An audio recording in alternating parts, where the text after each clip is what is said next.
If you're outside of what God has for you, he has no responsibility to help you at all.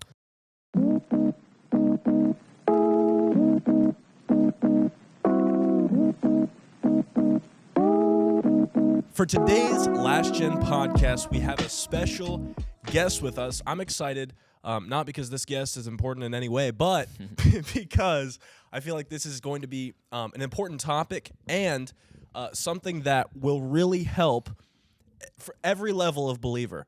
Today we're talking about 3 major mistakes that baby Christians make. All right, so I'd like to introduce you to my guest, Mr. Zachary Ramsey. What's going on, man? I think this is going to be something that a lot of people who are newly saved could really benefit from, because everyone always takes, how do I want to say, not the standpoint, but everybody always gives the warnings to new Christians about all the things that they shouldn't do, as far as like, you can't do this, you shouldn't, like with sin regards, or things they shouldn't do. But I think there's things that we don't necessarily give any light to that lead them down a road where they may find themselves like discouraged, because you learn very quickly that not all Christians, I don't know what I said like that, not all Christians believe the same. No, they don't all feel the same. That's true. So sometimes, and I've seen it happen, where people will get saved and they start really progressing in what God wants them to do, start moving quickly. Yep. And all of a sudden they come to find out that like not everybody's meant to go where you're going. Not everybody's heading in the same direction. We all have specific calls that God has for us. Right.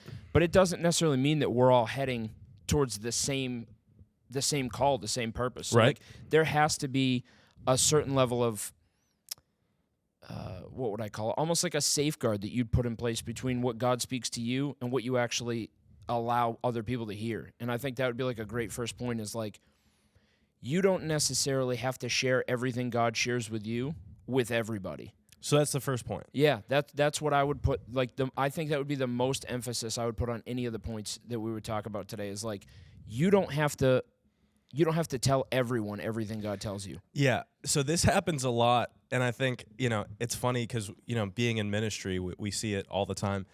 Young people, and I'm by no means am I saying this is wrong or anything, but young people who feel the tug into ministry, a lot of the times people my age, they'll get really on fire for God. They're really zealous for the Lord.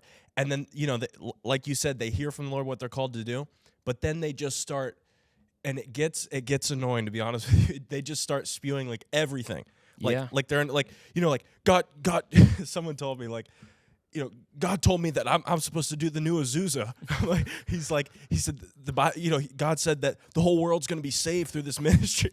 And I'm sitting there saying like, but I hope so, Yeah, it's almost like there's nothing wrong with being zealous for the things that God puts on your heart, or even, sometimes, especially when you're newly saved, I wouldn't feel that God has nothing for you. Right. But I would also understand that there's going to be a point where like you start gaining revelation, and there's going to be a level of excitement.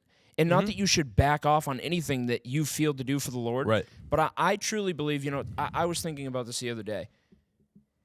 If you think about, actually, we talked about the other night when we had that conversation, me, you, Ralph, and Ted, where it was like, if you think of a pro sports player, the only reason they're, like, if you look at the MLS or you look at any major sporting industry, right, those people start from like a very young age and they give their entire life to that thing. Right. So if you really think about that, and you think about how minuscule sports are in comparison to the things of the kingdom, right, there really can't be that much that God's called you to do if you're going to do it to the full extent of what he wants you to get to do. Like, he's not going to call you... You mean in scope?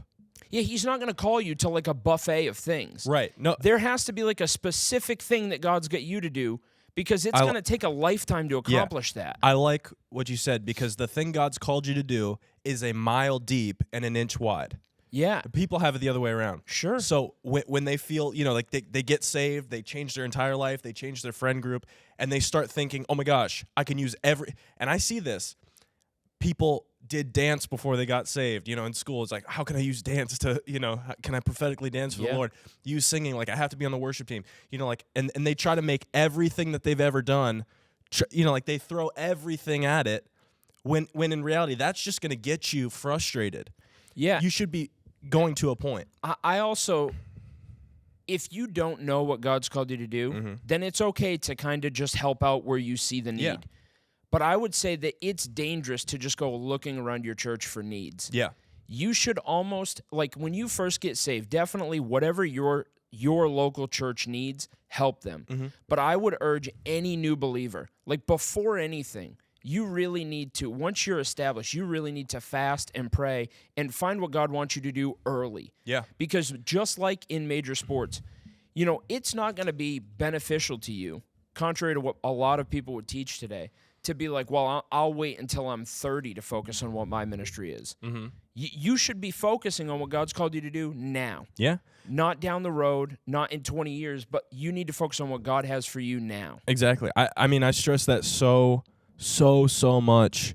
Like, those who are connected to the last gen probably are sick of hearing it, but that's the number one skill that any young person can develop, is hearing the voice of the Lord and then following it. Because you will end up, and it's a scary thought, but if you're a non-starter, you know, a false starter, if you're someone who's trying to do everything at once, if you're zealously, frantically running around for the kingdom, you're going to get to the point in your life where you're like 35 and you've accomplished nothing.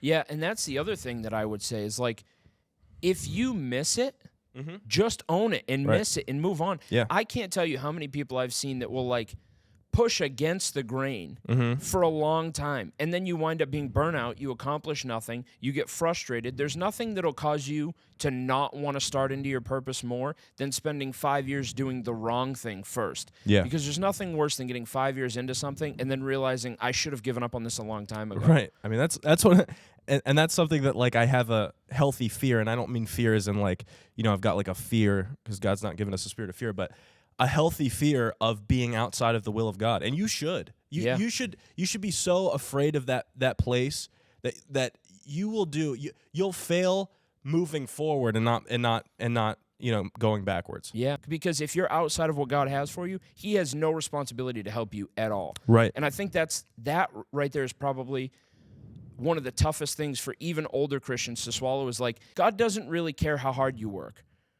I say that like in a twofold. He does, but only if you're working on what He wants you Right. to. You can work extremely hard on the wrong thing, and He has no responsibility to even pay attention to it. Well, you think about it. Look at the sacrifice of Cain and Abel. Did Cain give a sacrifice? Yes. Right. So it cost him something. Did Abel give a sacrifice? Yes. But the sacrifice that Abel gave was the thing that God wanted him to give. Right. It was in the will of God. The sacrifice that Cain gave wasn't. So though he still sacrificed things, it amounted to nothing. Yeah. There's so many times where you see people that, and I mean, we've seen them, where you'll meet them and they'll be like 20 years into ministry, burnt. Yeah.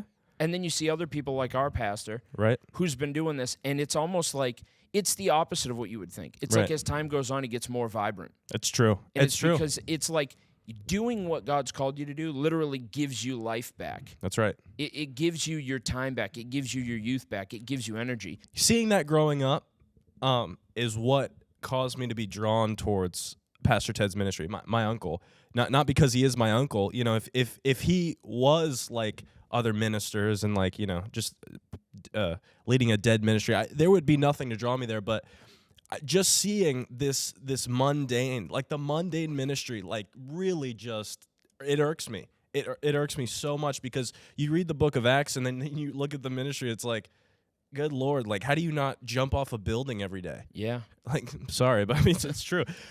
So to summarize the first point, number one, find out what God's called you to do. Do only that, and don't tell everybody. Yeah.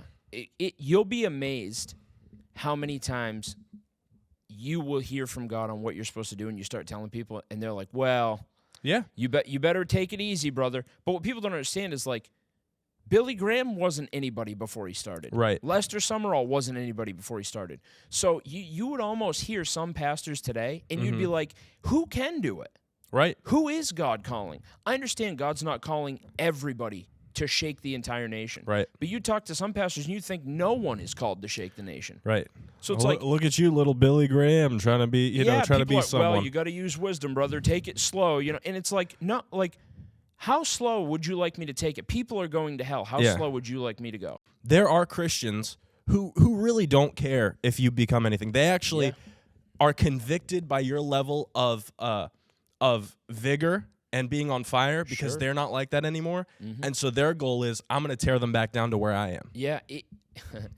People will literally, I've heard this, and people will say this. They'll be like, well, I know you're on fire now, and I know it seems exciting because it's new, but there'll come a time where it gets to be work, and it's like, just because your fire burned out doesn't mean mine has to. Right. That's exactly I can run this hot for the rest of my life.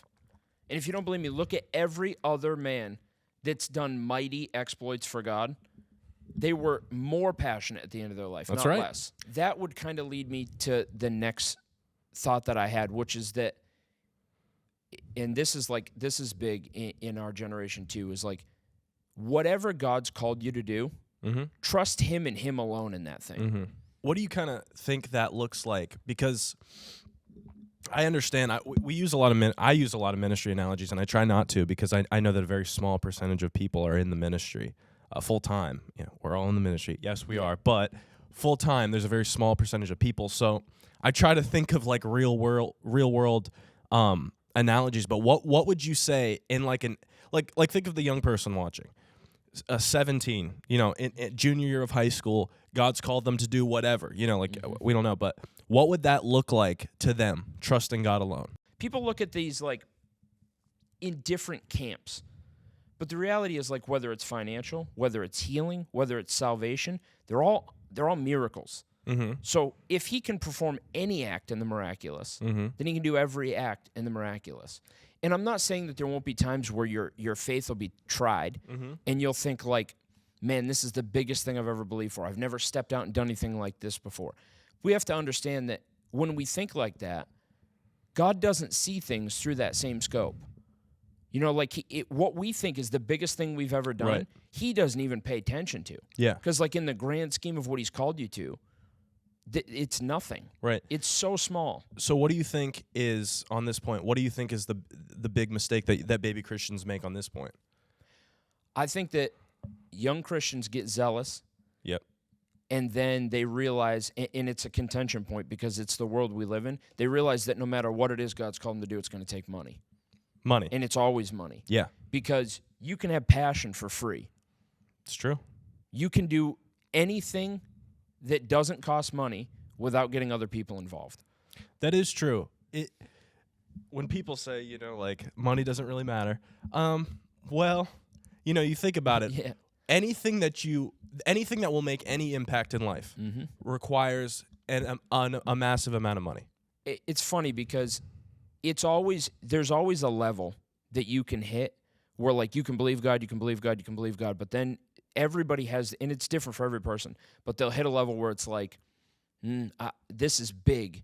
You know, like, I understand we have a big God, and you start hearing things like that with people go, I know we got a big God, but this is going to take a big, and it's like, it does, anything that's inside of this world is so small, and you can see it in Mark 8.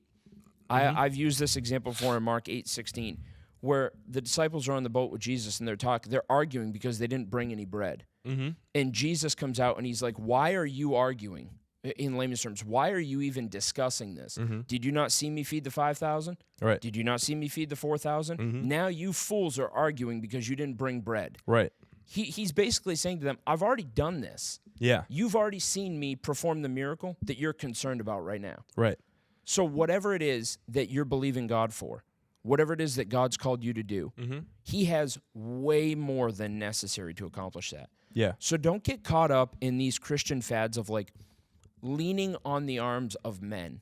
Yeah. Don't get caught up relying on people. There's something that irritates me more than anything, and it's like when somebody goes, you know, I feel that God's called me to do this. Right. So if you'd just like to bless me. And it's like, no. So I don't want to bless now you. that we're on the topic of money, because if we're to boil it down, and I know like this is like the most impossible podcast to take notes on right now, but so the first point is don't cast your pearls before swine. Right.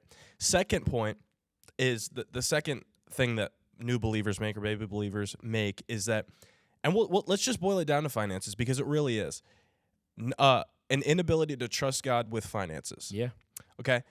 And I know what you're getting at. You just mentioned the thing that, you know, young people, and again, this happens with ministers, but it also happens with Christians.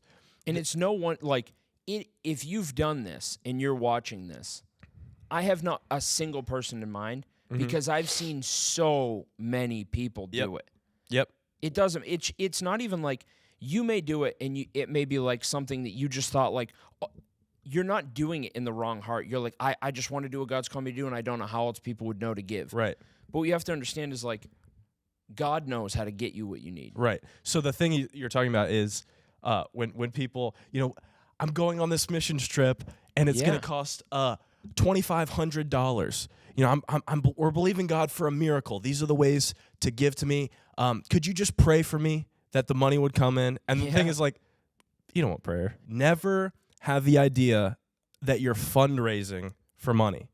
God's kingdom doesn't work on fundraising. Yeah, you're not a charity. Right. And it's not a donation. Right. It's the law of sowing and reaping. So yes, make people have everything available. Have Cash App, have Venmo. If you don't have these things and expect, God just bless me. He uses people. Right. So have Cash App, have Venmo, have PayPal, have everything available that you can have. Obviously, the only response that you're going to get is sowing seed. That's the only way that harvests come.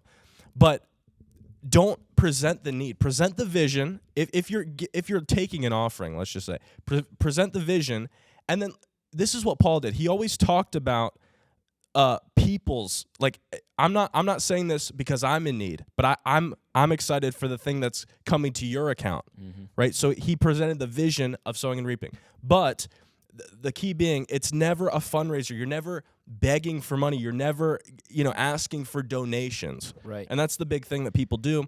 And that's what causes people to think, I don't know, God's not going to fund my startup that he called me to do. I need Christians around the church to help me. And could you start a prayer chain for me and help me? But you have to understand, if God called you to do it, he will provide. It's that simple. Yeah. So the number one thing, don't cast your pearls before swine. Number two, what would you summarize that? Trust God with your money. Yeah. Trust God with every dollar that you need. And then number three. Number three, and I know that this might be a little bit of a continuation from last week, but I would say avoid the current culture like the plague. And what I mean by that is this. There is a major trend right now. And it almost seems like you would have to do this. I've learned everything in the kingdom is almost the opposite of what you would think it is. But the culture right now is be lighthearted towards sin as to not offend the people that are in sin, so you don't close yourself off to being able to minister to them. Right. But the reality is you have to have a staunch line that, like, this is sin. Yep. I can't cross it. I can't change it. Right. It can't be moved. I can't pick it up and adjust it from where it was set. God knows better than I know. Yep. God set these things in place. That's right. And it's funny, I had somebody ask me. They said, so you're telling me that you would serve a God, or you do serve a God, that will send you to hell if you don't serve him? And before I answered, this thought like came to my head, and I thought, even if God was a dictator, and he was like, you will serve me or you will burn in hell, it would still be worth it. Yeah. There would have to be no benefit. And don't get me wrong, there is innumerable benefits here on earth. Right. But there would have to be no benefit. Yeah. And the scales would still be tipped so heavy in God's favor that it's not even a conversation to be had. Right. So people can take whatever viewpoint they want on, well, I wouldn't serve God because of this, and I wouldn't serve God because of that. But the scales are tipped so hard in his favor, there's nothing that could ever make it worth it to not serve him. Right. And what new believers do is, because, like we talked about in the first point, they get on fire, and so they've got this, they understand the Great Commission. The goal here is to reach as many people as possible. So that's they understand that. And so then they take the heavenly mandate of the Great Commission and they say, all right, now how is that going to be possible? Well, if I'm going to reach the most people that possible, I'm going to need to relate to the most people possible. Right. And so in order to do that, I need to have the mindset of the most people as possible. Right. And that right there, you've taken the heavenly mandate and put man's viewpoint on it. Sure. And because the viewpoint is, well, if I can relate to them where they're at, and I can relate to their sin and what they're going through, and say, I'm not going to judge you for your sin. God's not going to judge you for your sin. Then the mindset is, then they're gonna, then they're gonna see my point of view, and right, and you're losing your own you're losing your own values in order to reach people. And people use the verse, I become all things to all men. Yeah, that doesn't mean sin like all men. Right, yeah. But you have to understand that, like, whoever bows first loses. Yeah, that's true. It doesn't matter what you're looking at. If you bow first, you lose. That's right. So if you start wavering on where you stand on anything the Bible calls sin, it doesn't even matter. People have to realize this. It doesn't matter how you feel about it. Yeah, Because the Bible doesn't care how you feel about that sin. that's exactly right. Because what happens, and you see it with, this is not just a new believer thing. You see this with older ministers. Yep. You see this with people that have been in ministry for a long time. You see this with middle-aged people. It happens everywhere, where they will take a strong stand on sin until someone they love enters into it. Right? And then it's, well, Yeah. Some of us. how many know that we're all a work in progress? Right. Amen. No one's perfect, just Jesus. And Right. it's like, no, actually, Right. we're called to be perfect. Right. I like what you said that the one who you said the one who bows. The one who bows first loses. What's the old sales addict The one who adage? talks first loses. The one who talks first loses. So you've been in sales how Yeah. many years? I was 10, 11 years I was in sales. 10, 11 years. Okay, so I did sales for 1 year, so obviously I am also an expert at this. But it's very true. What happens is, and this relates to winning people to Jesus very well, when you present the number, because it all comes down to the number. What's it going to cost me? Whether you're selling insurance, you're selling whatever. Like me, I sold security cameras. So people don't care about anything until it comes down to the number. Once you present your number, let's say you think it's high as the salesperson to the one you're selling. I think they're not going to go for this. So in your mind, you're like, all right, I'm going to put this number out on the table. It's going to be $2,500. And then your instant reaction is, oh my gosh, what are they thinking about it? Right. Is it too high? Now I need to talk. And the reason this isn't that bad of a price is because, see, if you break it, you've already lost. Right. There was 3 things I used to tell everybody that worked for me. Yeah. I used to tell them, once you've presented your case. Yeah. I used to say numbers, but for this we'll say once you've Yeah. presented your case, anything that you say after that Right. to support that seems disingenuous. Because it's never said in the same connotation. It's always said in a place from seeming frantic. Right. Because, like, oh my God, I want him to do it right now. I'm going to lose Right. him. The other thing that I used to tell people is this. People would run into that where I did, in the car business. It would be like, well, I think it's too much. They're not going to take it. Right. And when you look at that in the light of what we're doing now, how much do you believe what you're telling people? That's right. Because the only reason you think it's too much, or the only reason you're nervous about it, is because you think it's too much. Right. So if you're Let's- nervous about let's- sharing the gospel, Right, do so you let's- think it doesn't work? Let's take it down this. So let's say I'm selling security cameras. If I believe in these security cameras, I think these are the best security cameras. They stop crime. These are worth anything. Yeah. And I'm giving you for this price. That's a cheap price, no matter what it is. If I believe that, then I can confidently say, Yeah. it's going to be And you know going to what's be funny? $4,000 for that one camera. You know what's funny is when I used to be in sales, I used to tell everyone that worked for me, Yeah. the reality is they can buy it from us here, Mhm. or they can go to the next place and the next place and the next place. Everyone is going to be in the same wheelhouse for price. Right. There's just going to be one small change that they make that may make them seem more or less appealing. Right.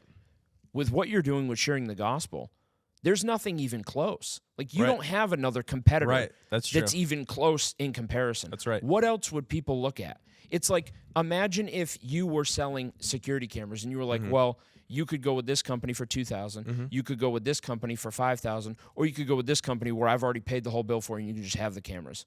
Yeah. It's not even close. Right. Exactly. So it's like when you present the gospel to people, it's like you can live in anxiety and depression, you can live in fear, you can live in poverty, yeah. or you can live free and light. Yeah. Which would you like? And so, have you ever you've watched some of the greatest evangelists like I have, Dr. Reinhard Bonnke. Have you ever watched Dr. Reinhard Bonnke give a salvation altar call 1.1 million people to Jesus? But right as he's calling, you need to come to Jesus.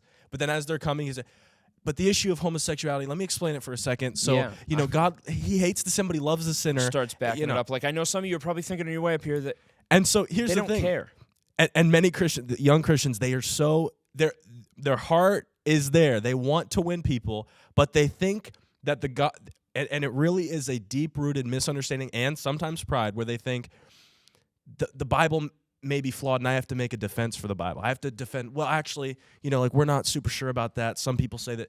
Right. You don't think It's you a- don't believe in what you're saying. It's a dangerous place to find yourself where you believe that your explanation Yeah. is going to do a better job than the Holy Spirit's conviction. Exactly right. To think that your voice holds more weight than God's is a dangerous place to be. That's right. Because what'll happen is the devil will actually let you get into a place where you may see some success in that. Yeah. Because it would be dangerous. Because then you'll start wandering off on what happens then if you hold your voice in higher esteem than God's when something does hit your household like that? Mm-hmm. Like, say you preach like that, say you act like that, your voice is higher than the voice of God. Yeah. You create a defense for the Bible that it can't create for itself. Right. What do you do then when later on in life you have kids and one of them says they're gay? Right. Then do you start creating this pocket religion where Right. it's like, well, everyone, I've worked so hard, I've seen so many people saved, God will overlook this, Right. or whatever you come up with. Right.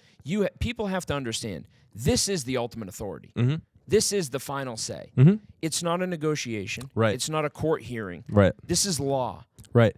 And so it's the opposite of what people think. So they think if I present the gospel, the true gospel, where people, you're saying that everyone has to get rid of all of their sin to be saved.